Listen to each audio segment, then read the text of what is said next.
আসসালামু আলাইকুম। আজকে একটি প্রশ্ন আলোচনা করব।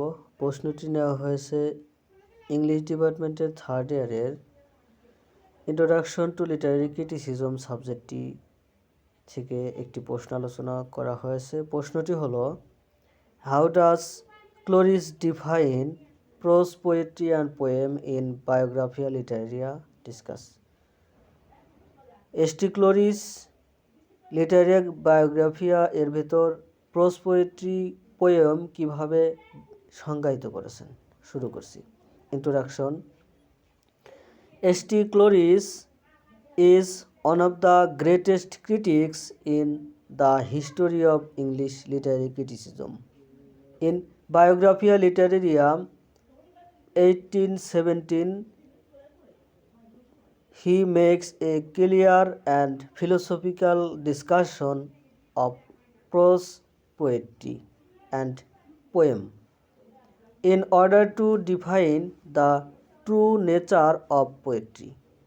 His views are not systematic, yet they are deep, original, and highly illuminating. অর্থাৎ এসটি ক্লোরিস ইংরেজি সাহিত্য সমালোচনার ইতিহাসের অন্যতম সেরা সমালোচক। বায়োগ্রাফিয়া লিটারেরিয়া 1817-তে তিনি কবিতার প্রকৃতি সংজ্ঞায়িত করার জন্য প্রোজ পোয়েট্রি পোয়েম একটি স্পষ্ট এবং দার্শনিক আলোচনা করেছেন। তার দৃষ্টিভঙ্গি নিয়মানুগ নয়, তবুও সেগুলি গভীর, মৌলিক এবং অত্যন্ত আলোকিত। Cloris's view of prose and poetry.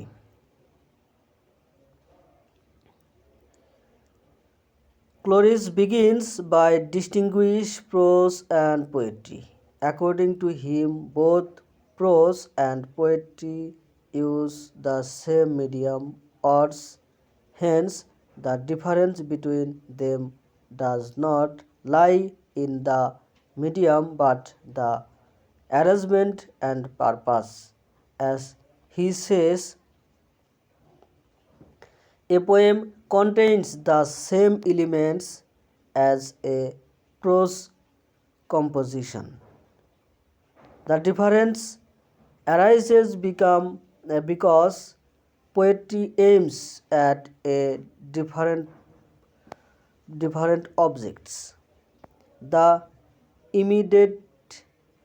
immediate object of poetry is pleasure, while the subject of science is truth. Therefore, Cloris famously states that poetry is opposed to science and prose to matter. Prose is not the opposite of poetry, rather it is the opposite of matter. A piece of prose may be written in matter only to help memory, but that does not make it poetry.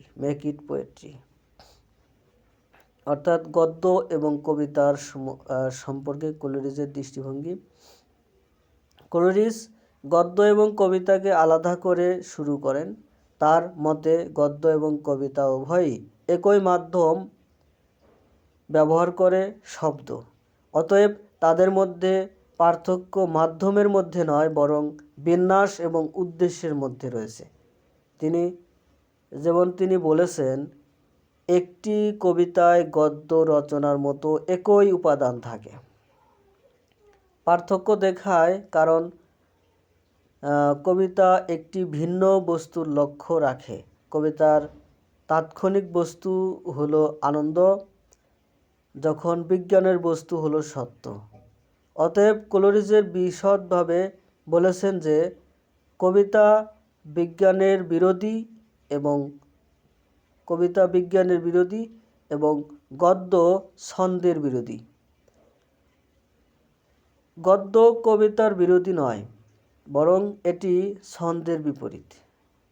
গদ্যের একটি অংশ কেবল স্মৃতিশক্তি বৃদ্ধির জন্য মিটারে লেখা যেতে পারে, কিন্তু এটি কবিতায় পরিণত হয় না। ক্লোরিজেস ডিফিনিশন অফ পোয়েট্রি। ক্লোরিজের কবিতার সংজ্ঞা। Poetry, according to Cloris, is not merely a matter of rhythm or meter. Meter is not essential to poetry. He points out that the writing of Plato and Bishop Taylor, though written in prose, possess poetry of the highest order. Poetry is a power that can awaken and harmonize the whole soul of man. Its true function is to give immediate pleasure by uniting emotion, thought and imagination. অর্থাৎ ক্লোরিজের কবিতার সংজ্ঞা। পোয়েট্রির সংজ্ঞা। ক্লোরিজের মতে poetry কেবল ছন্দ বা ছন্দের বিষয় নয়,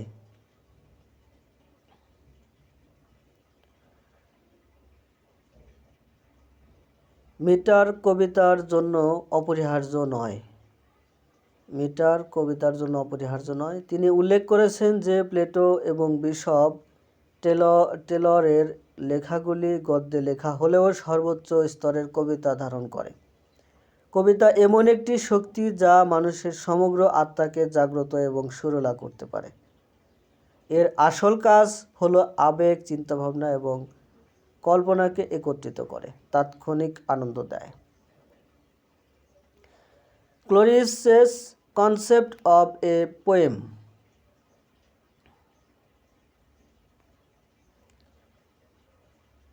এখানে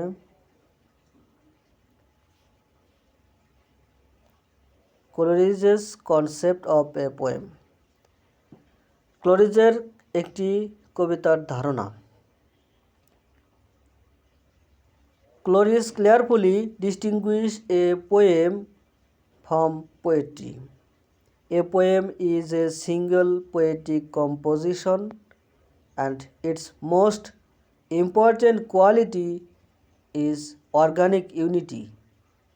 In a true poem, all parts are closely related and mutually support one another. Rather, and rhyme and meter must have an organic relationship with the subject matter. A poem is not a loose collection of striking lines. Rather, each part contributes to the effect of the whole. অর্থাৎ ক্লোরিস সাবধানতার সাথে একটি কবিতাকে কবিতা থেকে আলাদা করেছেন।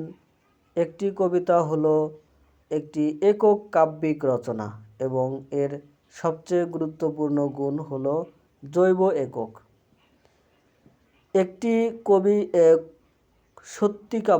একটি সত্যিকাব্যের কবিতায় সমস্ত অংশ ঘনিষ্ঠভাবে সম্পর্কিত এবং পারস্পরিকভাবে একে অপরকে সমর্থন করে। ছন্দ,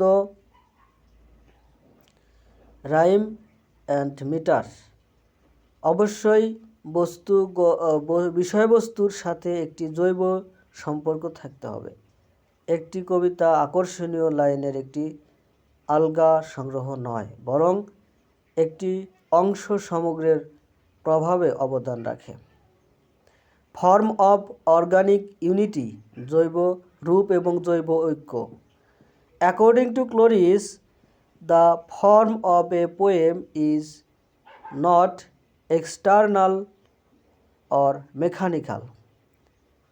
The poem itself provides both the function and justification of the poem.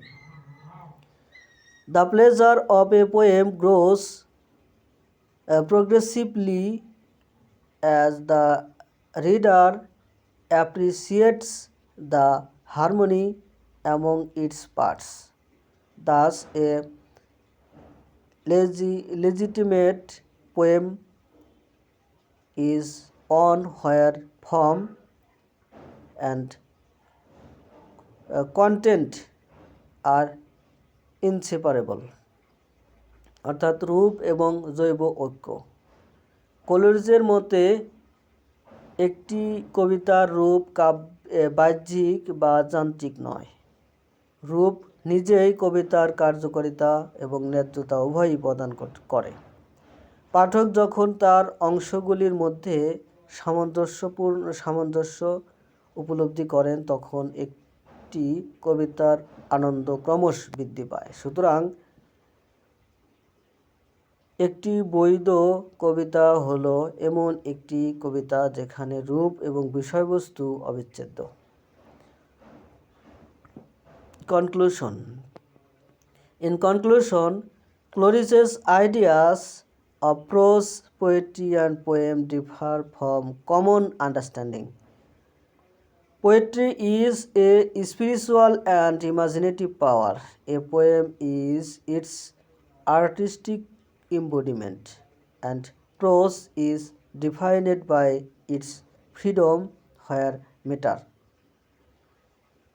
His distinction is philosophical and profound, and it greatly enriches our understanding of poetic creation.